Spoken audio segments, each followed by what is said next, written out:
And we're Bizak. We're Bizak. I'm loving the coordination today. Kinda, sorta. Kinda. We got I know. We're meant to be black, wearing brown, bright black. colors. What happened to the bright know. colors? The memo did say bright. That's true, but I'm feeling, I don't know. I felt like So why did I not wear bright? for me, I don't know, I wear black a lot. Because you know, you saw yourself. You saw cute. Okay. Ah! This is Mati. Hello, I'm Tahj. And I'm Jill. And you are tuned into What Left the Group Chat. Okay, let's get into it. Hey. But I want to hear from you guys. What's been going on? How's the week going? Those who want to share. So we started last episode, high, lows, and buffaloes. Yes. I appreciate that not everyone's going to have something to say, but I want to hear. I want to hear what's going on. Okay. So do share. Tahj, Jilly. Tahj. Tahj, you got a What's high high? or a low or a buffalo? Oh, wait, sorry. For those who are new, a Yes. buffalo is something random that's happened in your Or week your day. unexpected. Or unexpected, sorry. Yeah, That's the one. unexpected event. Or surprising. Okay. High for me is we are headed back to Chicago in like a couple weeks. I know. And although we saw our family in January, and a lot of my friends flew down to Miami to meet us. Oh, yeah. Gosh, that was in January? That was in January. You'd be flying out this year. I flew out. You are having a good old time. She'd be that friend. I do. Yeah, I really appreciate Stay it. in the air. And we get it as well. It's important to actually. me. It's super Yeah. important to me. Yeah, I haven't been in Chicago in a bit, like a year and a half. And post-COVID, it was my commitment to be there every year. So I'm super excited about that. And it'll still be kind of summertime shy, which is a thing in and of itself. If you know, you know. Yeah. If you don't, you better experience it. So yeah, that's my big high. Oh, I love that. Jilly? Oh, so we all doing a high. Only if you have one. If you don't have one, say I don't I have have one. no high. Or Or low. low or buffalo. Or buffalo. Oh, low or buffalo. Okay. Moving on. Mati. I had to think deep about this really long, and actually the one random thing, because I think I talked about, okay, so still my low is going to still be waking up at night. Same story. He's a baby. He's a baby and we're still like navigating that. But my random, I have a buffalo, was that my dad was supposed to be visiting in August. Okay. Which is like next week. Yeah. And then we got a random text that he's not coming anymore. He's postponed his trip to Because your November. dad is where? Oh, he lives in Zim. Okay. Yeah, my dad lives in Zim. So he was coming to visit. Why did he? He had another business trip. Oh, okay. Yeah, he had another business trip. So he is not coming in August. So it just frees up August for us. No, well, I guess I could. But yeah, it's always very funny because my mom passed away like 8 years ago, and my dad is now remarried. So originally he was going to come on his own because his partner still works. Then like last minute, he's like, no, we'll come together. But like, cause she still works and stuff like that. Like she also has a business trip coming up. Anyway, long story short is they're coming in November now. Okay. But yeah, it was literally like 2 weeks to go. But it's cool. It's cool. Like, it just frees up the whole of August. And it'll be warmer. It will be. It will be warmer. We have a and bit more time. Yeah. It's just a little bit. It's also like Tuppy's 40th though in November. Oh, well then babysitter. Well, we're going away for Tuppy's 40th. Oh. Yeah, Oh. so we'll see how we manage it. But it just threw a spanner in the works. So it's just a little bit random. But this is the thing, though. This is the thing when you have like family international. That is. It's always. It's a ting. You gotta roll with it. Yeah, you got to roll with it. And But it's an unspoken ting, though, I feel like. for sure. But anyway, Okay. what left the Anyway. group chat this week? What left? What left the group chat? I actually, how this came about, and maybe we'll talk about it later, is our good friend is very obsessed with a specific show at the moment. Not pointing fingers, not looking at anybody. but someone is very obsessed. Someone here in this room is very obsessed with Love Island, the US version. And so not obsessed, like pulled into the nonsense. It's like a train wreck. like she's trying to You pull just us into it as well. Can't turn away from. But yeah, it just, because when I was talking to her, I'm like, what is it? And you're like, look, I'm enjoying seeing like these beautiful black women and being celebrated. Celebrate. And Apparently we're not allowed to clap anymore. Do this. No, I'm not going to do that. And then what it sent me was she was like, the I bodies. I don't code switch. Huh? The bodies. The bodies. The bodies? The bodies. Is that what you're saying? Yes. Okay. The bodies. The bodies of the women on the show are just, I don't know. That's every time someone talks about it, it's just like the bodies. So to me, it just, that's But always. you have not clocked on yet. No. Yeah, listen, please explain that. I just can't get into Love Island. Why? I actually love reality TV. I genuinely haven't. At the moment, I've cooled off a lot, like over the past year. Yeah, okay. So, for example, like I used to be a huge like Housewives fan. I'm still a fan, but I just don't watch it. Like I haven't watched it in the past year or two. And so I don't know. Love Island. I've watched like kind of like the clips. I don't know. Having said that, I'll watch like Love is Blind. I'll watch. In my mind, I thought it's kind of like just people making out like on beaches and everyone's like hooking up with everyone, and it's just incestual. Like that's the that's the vibe, right? So to me, I'm like, ugh. But anyway, just because you're is giving so off into auntie vibes at this point. I am an auntie though. The whole explanation is giving auntie. I'll give you the opportunity to explain how amazing I know, the show is. I'm just letting everybody know. At this point, I feel like I have to watch it because if I want to have a conversation with Jill, I need to be able to. That's your in. You got to be like, so I heard Jeremiah she's not going to said. pick up the phone at this point. Like, she's like, Jill, I want to know what you think about Jeremiah. And be like, haha, gotcha. So I really wanted to talk about. She doesn't even know what you're talking about. I have no idea what you're talking about. But I'm like, ha. But anyway. What I'm hearing is that you're out of touch. Oh, listen, I'll take it. I will take it. I'm over here watching Building the Brand. What's it called? Building the Band on Netflix. Which I still also watch. I love it. I will get to it. Once I finish Building the Band, I will get to Love Island. I will. But I'm also watching Building the Band with my daughters. And why can you not make some time for this other show? I will see how I go. I'll see how I go. But maybe you can tell us what you love about it. Tell us, Jill. Tell us. What do you like about it? What do I love about it? How much time we got? 5 minutes. No, 2 minutes. Producer, 2 minutes? Producer, we got 2 minutes. 3 minutes. 20 seconds. Okay, let me tell you what I love about it. I love the casting. I love the black beauty on this show. Mm-hmm. Like, genuinely, if you're into, like, I love reality shows. Mm-hmm. I feel like maybe more than most people, I can say, because I watch most reality TV. Any reality TV I will be watching. But the black beauty, it's not even about black excellence, but just stepping into your blackness. Mm-hmm. It's not about... Is it because they're dark-skinned women? Yes. Okay. They are the most gorgeous, stunning, dark-skinned black women. And their persona, maybe it's a persona, maybe that's who they are. They just step into their own, like, unapologetically. They just step into that. Mm-hmm, mm-hmm. I don't know if that's how you feel. Listen, because Tahj is a reality hater. So in our real group chat, I've been like, who's watching Love Island US? Crickets. It was actually thumbs down. Crickets. It was just me. Yeah, I can tell you who is, but it ain't me.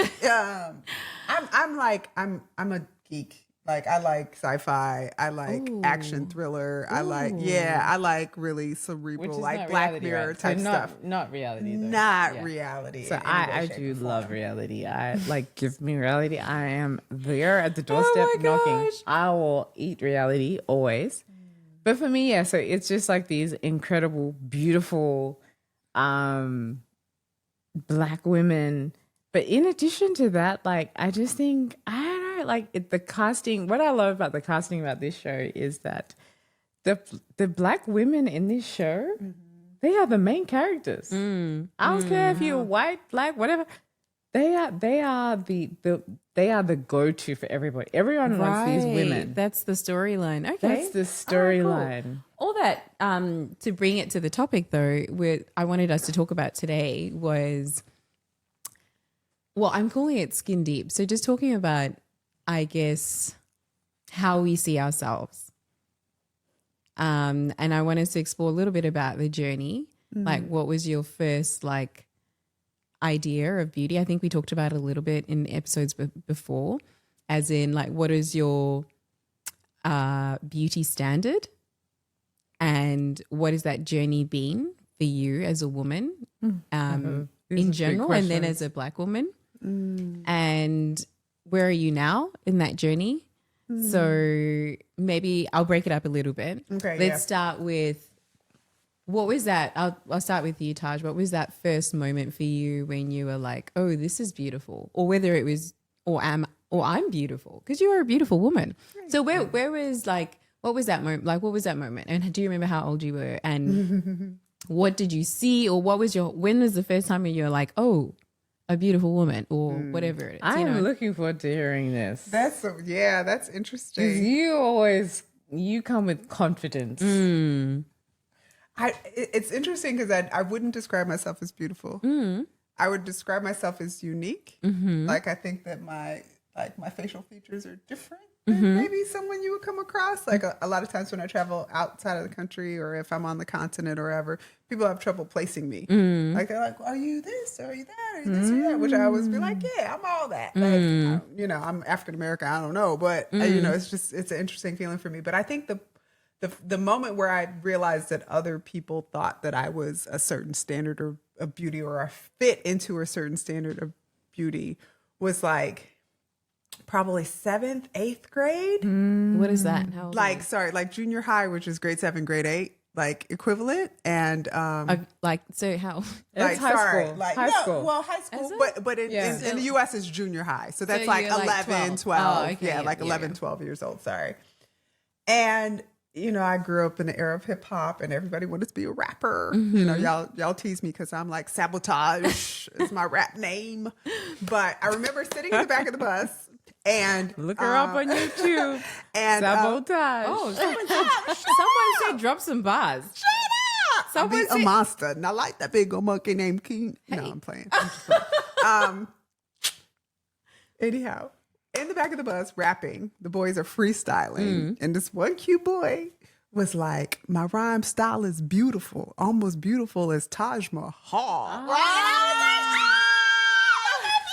And all the guys then were like, "As beautiful as Taj Mahal." So that would just like became like a little thing with the little boys. And I was just like, people think I'm beautiful because like I felt like awkward, and I was tall, and I was like skinny legs and big booty and long neck and no boobs, and like that was my interpretation of myself. You know what I mean? But then I was like, to hear other people say it like, okay. So that was like, I was like 11 And when or 12. did you fully step into it?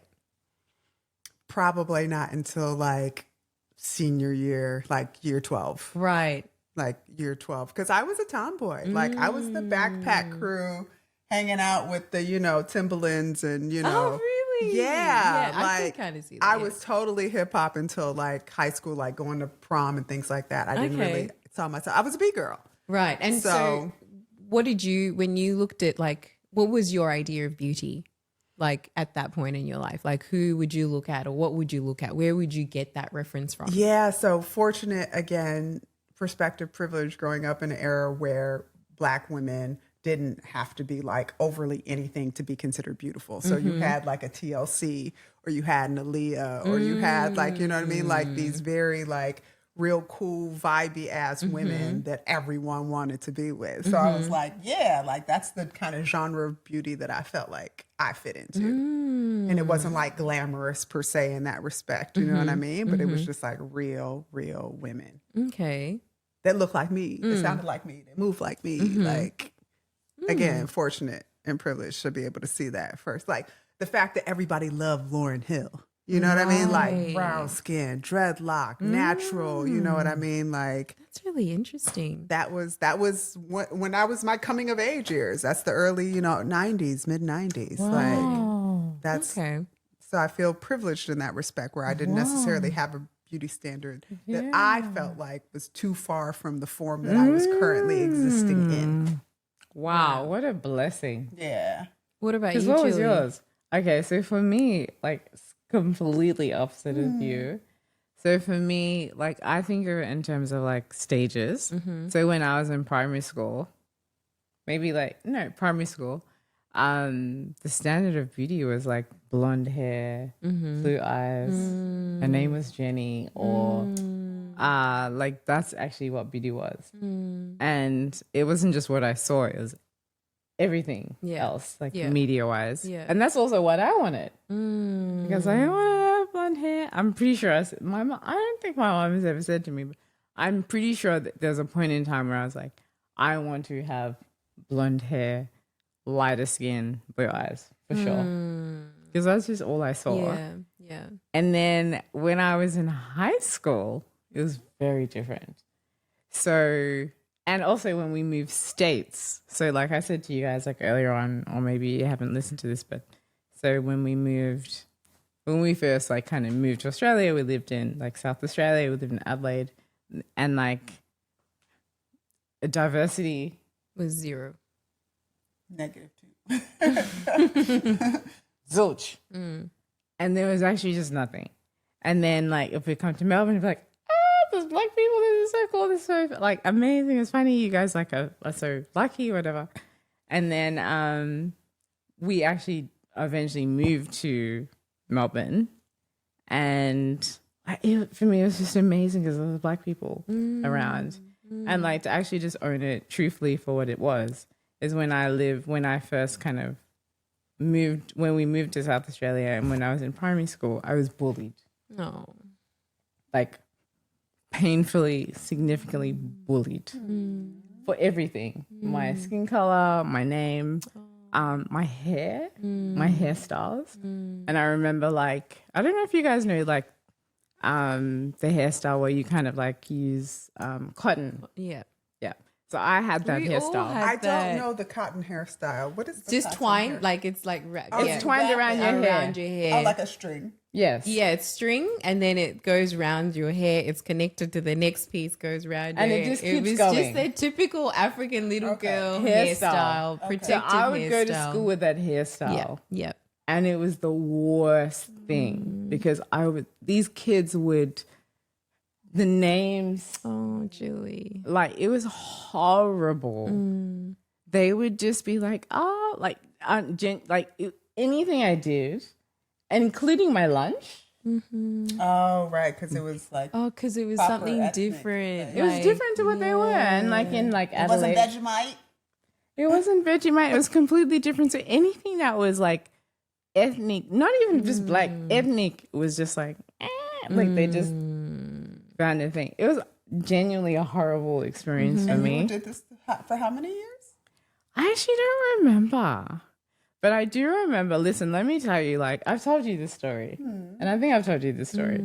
So what would happen is I'd go to school and I would have this terrible experience of whether it be my hair being the cotton thing, like that hairstyle, You call it or my whether it be buns. my lunch, or whether it be my skin color, or whether it be my name. Like they would find every single thing. And so like I must have gone home and been like, Mom, this is what they're saying to me. And so Mom was like, did you tell your teacher? And I'm like, yeah, I told my teacher. And so it just kept happening. And so you know what my mom did? I've told you the story. She showed up in the classroom That is As typical. mama I died. actually. As mama should. I know, but for I- you, it's embarrassing. Yeah. Died. But because my mom had we'd all tried, everyone had tried to do their best. Because, you know, they say this like, talk to your teacher, you talk to your teacher. And the know. teachers don't know what to do. They don't say like And they'll be white. they don't know what to do and they don't know what They to actually say. don't even know what your experience is. Yeah. They'll be white. And like, keeping in mind, I'm talking about the 80s. Yeah. My mom rocked up in that classroom. Set them jokers straight though. Set them jokers straight. I can listen. Hey, Love that Aggie. woman. quietness. Aggie. Love that silence. woman. My Love, mom love, love. rocked So, up into that classroom. What are you going to ask me? oh, I was gonna say. So then you moved to Melbourne. We moved to Melbourne, and honestly, I was like, you do not understand what it is to be in diversity. Just even just one person, but in Melbourne there's multiple people that look like you. Oh my gosh! So for me, it was like it was Disneyland Right. to me compared to what my experience was. So school became better. It became better. It just became what school actually is. Right. Were there other black kids in your school? There were other black kids in my school. Wow. Oh wow. But I'd never experienced that. yeah. That's huge. That's Yeah. huge. Which is, I mean, sidebar topic, why I ship my children to a school 20 minutes away, you know, so that they experience that, so they don't have to be the only ever. Yeah. That's heartbreaking. And although I had black people in the suburb that I grew up in, I was oftentimes in what we call Because you went to advanced- like a white school. I went to a mixed school, but A I was mixed often school. in advanced placement classes. So then my classrooms were white, although, you know, the corridors were black. So it was a kind of different experience. I had the best of both worlds, so to speak. Worst of both worlds in some instances. But yeah, I felt that sometimes too. And for Jilly, so for you it was blonde hair, blue eyes. At what point do you think you were like, actually, I got a little my gosh, something. I'm yes, working sorry. with a little something. Yeah, so something. I would say this to my like. Obviously, you go home. You know, these kids will go home, and I was like, I want my name to be Jenny. You know, like I would genuinely like inhale what I saw, and I'd want that to be me. But listen, my mom and the women who I grew up, not just my mom, but I'll call them my aunts. They are a force. The community, the Zambian community. They are a force. Let me tell you, like, what I learned growing up in this. I'll call them the Zambian den, right? Ooh, I like that. Oh, you could not even speak such a thing. Like Right. saying something like that was almost like swearing in their presence. It was What did you say? unacceptable. Right. Yeah. So I think like in some ways, like I feel privileged because in these with these women being black, Zambian made you powerful. Yes. Okay. Yes. This was actually genuinely what I heard growing up. And anything else, you know, it would not be tolerated. Silence, child. Literally that. And it wasn't even in the moments when you brought things up, but I think it was just even in the moments when you weren't talking or thinking, like they did an incredible job in injecting like the incredible power, significance, honor, authority of what it is to be black. That's actually Wow. how I grew up. Aunties. Genuinely. Aunties. I love How that. I grew up. If it wasn't for them, I'd probably be a very different person. Genuinely. I feel emotional saying it, but like these, like they just, the way they would speak into you was so intentional, unapologetic. It like, so I try and mirror that into my own girls in terms of what, not just blackness, but being not being Zambian, being Ghanaian. Like, I think for me, how it was like this special club that you got to walk into. it was a privilege that you got to be that. Right? Yeah. And that was how I was raised. Wow. That's so beautiful. That's so beautiful. I was privileged and lucky enough to witness. I went to a Zambian kitchen tea. Hey! I have heard about these teas and I want to be at the next one. I would love to attend, please. Listen, I very rarely am speechless. I was in a corner. Facts. A very tight corner. Like, nobody look at me. The I'm next. aunties Don't tag me in. brought I'm it to not your coming. chest. I'm not coming. Y'all stay over there. What y'all do? I have heard about these Beautiful. teas. But honestly, beautiful. Beautiful. Like so beautiful. I have a sense of what you experience in just being in that moment. So beautiful and so special and so needed. And I hope that for our girls, even in listening to you, Julie, I was like, really, I think we need to really be intentional about the girls not just spending time with their mum, but with their aunties. Agreed. Aunts. Because it hits different. The aunties. It hits different. So the different. aunties. It Yes. hits so different because so I feel like we need to be more intentional about that, about creating that community. We do. So as much as we spend so much time with these after school activities, swimming, what, but really pouring into them and their identity as Black women and the power they have and seeing it, through us. Like, I think, Jill, like you said in our first introduction, you said, you are like the Koshas and the Kundas and that was your experience. So I appreciate you sharing that because that gives me insight as a mum as to what Kosha could be going through or is going through and how I need to show up for her. Like, ask Auntie Jill. That part, that's so beautiful.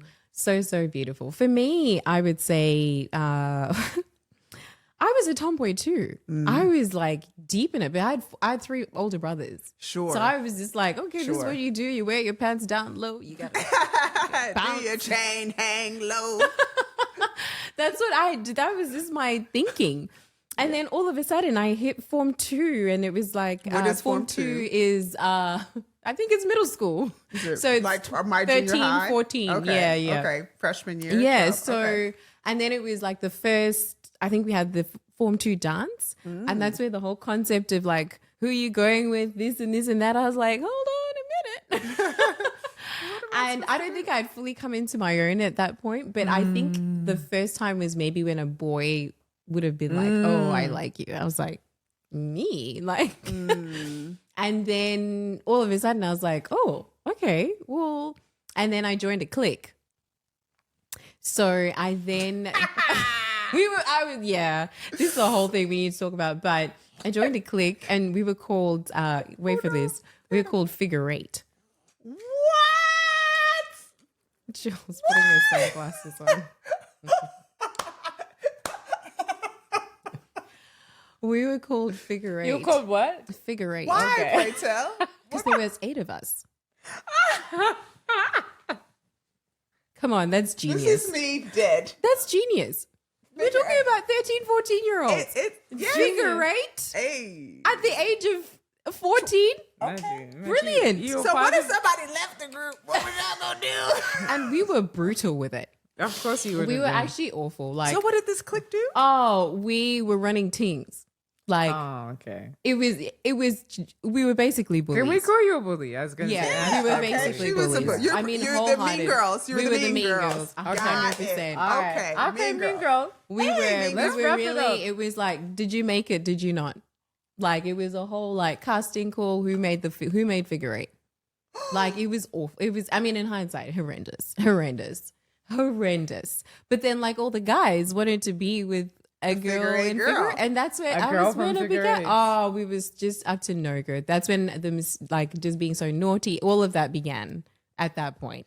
That's hilarious. So that was kind of when I was like, oh, I clocked it. Like, oh, okay, I can work with some. And in terms of my beauty standard, for me, it was what was on the music videos. Okay. It was the 3LW. Oh, It right. was, yeah. Right. it was the Mariah Careys. It was the Jules is gone over there. It was the Nivea's. Don't mess with my yes. I love that American culture like made it that far. Listen, like Channel I O. love We had that. Channel O, Yes, which was Channel O, I didn't know Channel O. MTV, MTV Beats. That was life. That was life, and that. we were living. I love of that course, influence Aaliyah. I spread. was Left Eye, honey. I was all the things. and we were doing the Maya. What was that? It's after midnight. Oh, right. She's on your phone. Hey, saying come over because she's all alone. So you guys had the privilege. You were the privileged group. We were. I should You guys premise were the that. privileged groups. We were. I And you were the 100%. privileged We were group. for sure. I went like to a very like You were the privileged group, including your ass. yeah, for sure. I don't disagree. This is so representative to me to how important the informative early years of your childhood are and what your children see around them and how that forms their perception and their image and their confidence and all of those things. Like those K to 8 years really make a big difference. Like even just listening to you guys, I'm like, oh my gosh, like my daughter's about to enter into this. But that's where it began. Like the confidence, you know, we were doing the routines to Maya. And it was a very white school. It was private school, very white. It was probably per class. In Africa. You had a white school in Africa. That part. Like that's how like private school it was. Super. Class, maybe it was like 2 black girls per class. In Africa. That part in Zoom, baby. Yeah. H-Town. Wow. Where did they come from? Who are these colonizers? I'm serious. Like, were they Dutch? Were they German? Like, British. We come they were the by Brits. British, They were the Brits. 100%. Okay. And yeah, so that was me. But I guess what I wanted to then talk about is obviously now we've gone through the journey. Where do you actually, let me take a step back. Is there anything that you were like, so even Jill, when you then became more confident or whatever it is there anything that you look at now and you're like, I still don't love about me? That you feel comfortable sharing about, and why? That I still don't love about me. Yeah, so when you look at yourself. I think if anything, something that I would say now that I don't love about me is more the things that come with being the good girl. Oh, okay. Not with blackness, but being with the good girl. Being the good girl. Which means like you are quickly apologetic. You are quickly considering other people's feelings before your own. Right? It's cool to be like, I think it's like acceptable to be considerate of other people's experiences or feelings, but that you are number 2, 3, 4 in terms of like what's the most important part. If specifically though, like in the context of like image and like, you know, like being like, you know, how you present or how you, is there anything that you're like, oh, I'm working on this, or that has carried There's lots through? of things that I'm like, oh, I'm working. Like, there's a full list. I like, how much time do we have? But like, genuinely in terms of how I was raised, no. Like I try and I aspire for my girls to be raised or have like snippets or be injected with what was injected into me. Because as like Zambian women, I've said this to you guys before, like we are raised to be like, you are a freaking sexy being. Yes. Peace. I get that sense. Yeah. And you need to stand in that. That is a superpower that you have that nobody else has. And you need to embrace that. So I would never change that in terms of my experience of it. I would never change that for my daughters. Ever. But I don't know, like if you want to say like, so me in this context, in this lifestyle that I lead, heaps of things that I'd want to change. Like, I think I have like crazy standards of myself and of my body and how my body should look. even now. I think the only difference is like I try and give myself a little bit more grace. So I can be like, listen, I don't think my body is looking how it should be or how I ideally want it to be.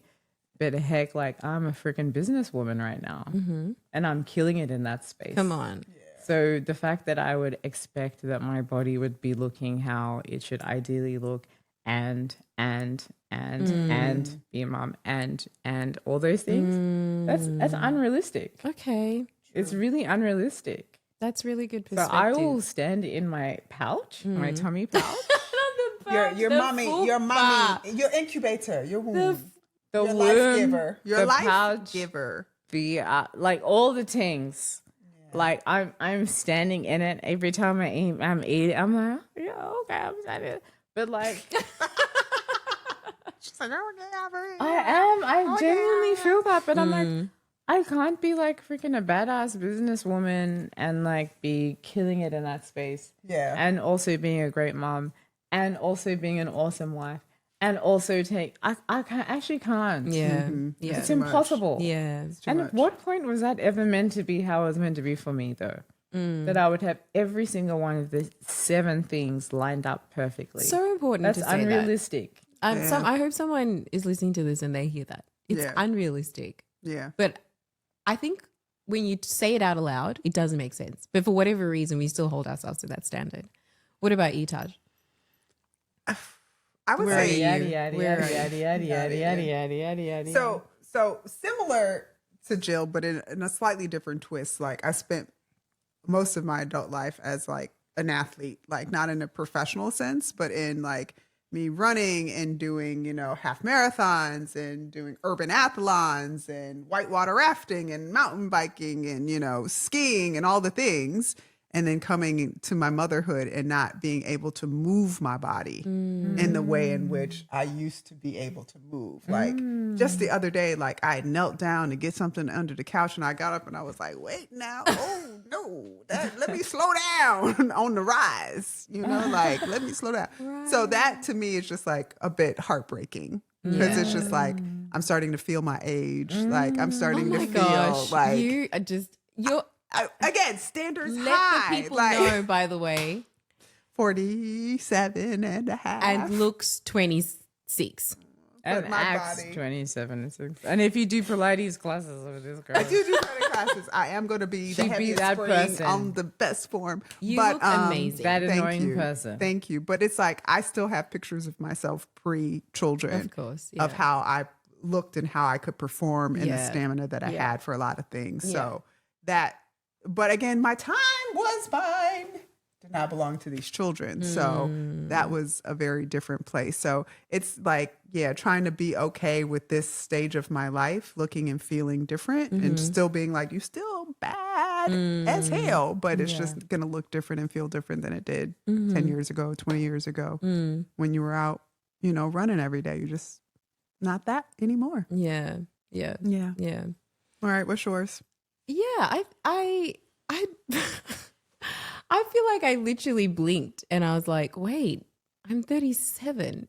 What happened? Like, I feel like I literally, it's just gone so quick. I've never been, and again, like I hate to sound like, an annoying person, but it's just never been something that I ever had to think about because I was athletic. I was really, really like that's just the way my life was set up. Like I was doing all the sports and even in my 20s, like pretty active. Like I got married like pretty young. Like I got married when I was 23.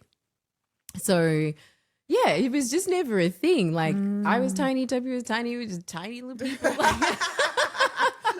And then I had my first child at 30 and then everything like overnight changed. I was actually probably, I would say still like after my first, like the bounce back was like pretty, but after the second it was much, like I have to be a bit more intentional about being active, thinking about like exercise and things like that. And I do find that I'm quite hard on myself. So like listening to Jill and being like, okay, but you started a new role. Like your husband's started a new role. Like you're both, the kids are getting older. They got more activities. When am I to go to the gym? When I'm like, you know, it's just so, I'm too tired to do a workout video at the end of the day. It's dark to be doing it at 5 a.m. in the, like, there's so many things that I'm like, I don't even know where I'm to fit this in. Yeah. So then I'm like, all right, well, if I can't do that, then I have to focus on my diet, you know, because it's not just about appearance. Like, health is also really important to me. Like, it's something that I genuinely just have an interest in. Yeah. Like, I want to live a long and full life. And so there's a lot of changes that I've had to like make in my own personal life, like, you know,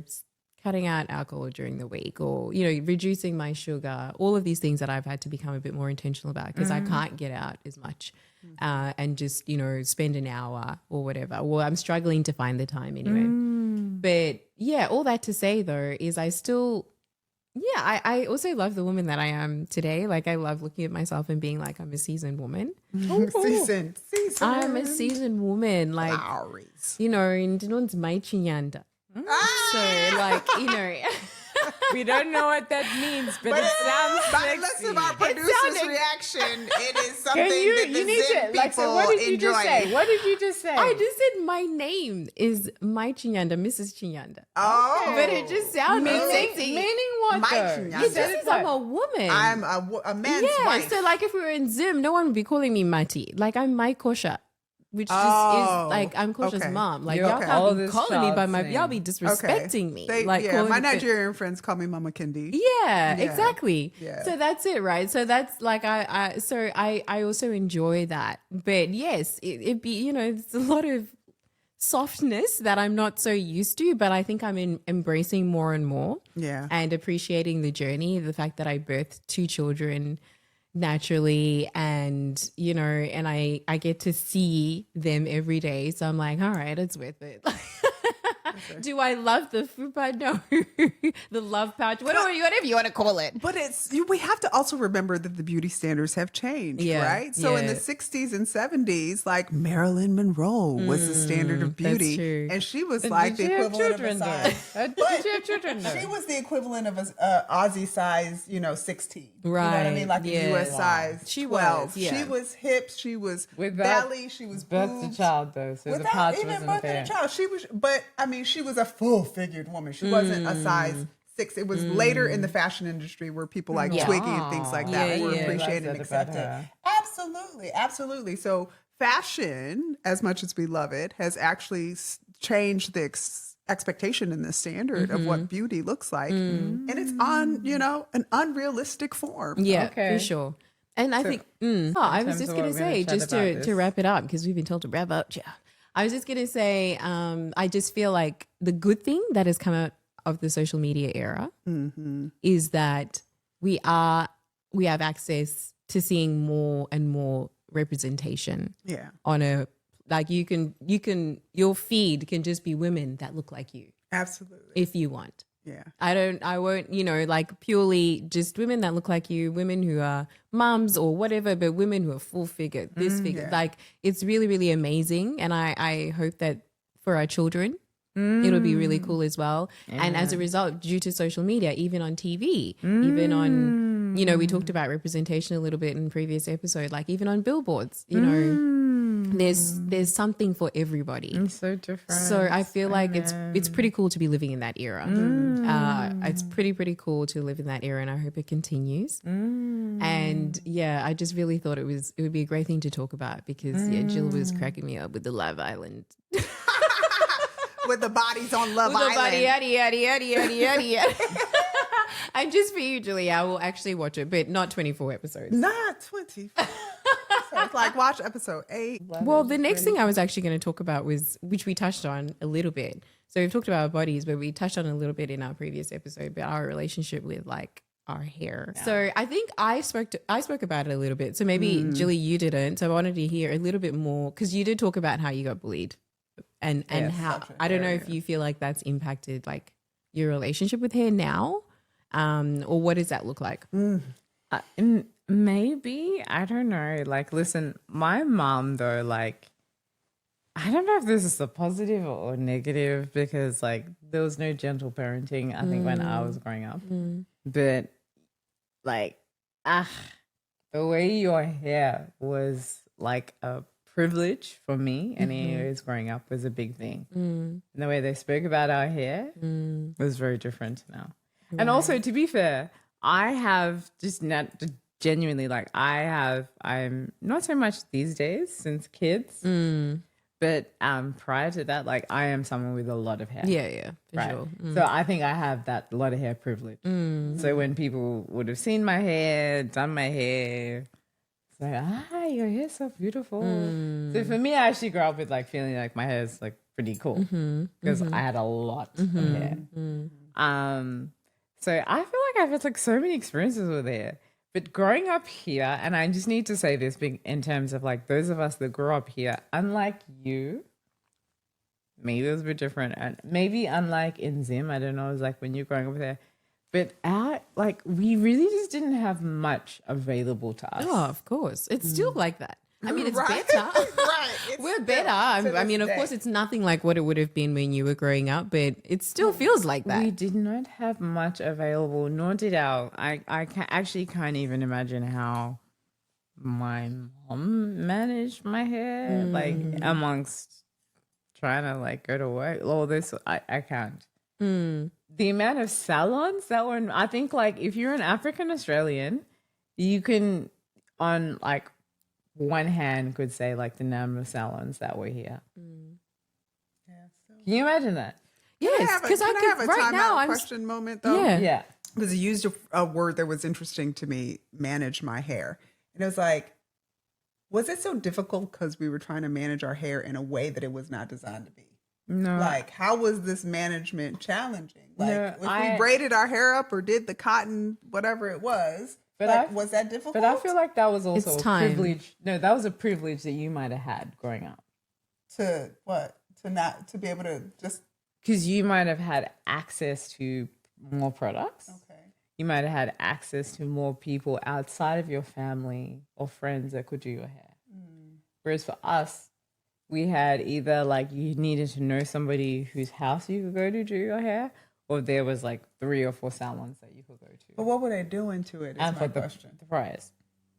Like, were they relaxing it? Were they braiding it? Were they, I think they were doing all of the things. okay. Because that was my question. Like, us not Imagine having being on an access island, to, which we are. we On are. an island, right? Yeah. Right, So imagine being on an island like 20 years ago. Right. So you guys might think of Melbourne now, but Melbourne then was very different. yeah. Okay. I was just curious if we were trying to force a form that wasn't, I meant didn't to think be. it was about trying to force a form because like those of us that are here, our parents were like hustling. Yeah. Oh, for sure. Yeah. So it wasn't about like, do I look cute? Like it was not about that. It was like we just need the child's hair to be done. And it's, I mean, I look at it now. I'm not even hustling probably in the same way that maybe, your mum may have been hustling at the time. But even now, I'm like, I need to do Coach's hair, but I need to dedicate like a few hours to it, to wash it, to, and then like sit down and braid it down. That's hours. Yeah. And so I think that's the whole concept of managing. So that's why I look. Yeah, it's functional. Yeah. It's functional. Yeah. It's not like I want my hair to look, it genuinely, like for me anyways, like one of the things I love about our hair is the versatility. Yes. Yeah. I think I find any other hair or any other hair texture, cultural, whatever texture, this is the beauty of being a Black woman. Your Yeah. hair is so It is. versatile. But it's important. Like I think even historically, people, in general, even talking about like our ancestors, like hair was, that was our crown. It was from what I was like, it was how people communicated what tribe they came from. I think people used to send, I don't know if I'm making it up, but like messages through like what their hair. It was escape routes in the So I during feel times like of enslavement. it's a big part of our identity. Yeah. So it's Massive a huge part of our identity. And so so it's a very long it's a very long and deep conversation that we probably will continue to whole explore, topic and on. it'll keep coming through as we go on this journey together. But thank you all for being really vulnerable and sharing your journeys. It was really, really beautiful Valid to question. hear this. I mean, I'm just loving, I feel like I'm getting to know you guys. I know, again, on a whole again. deeper level, right? Yeah, Very it's different, really, really very special. interesting.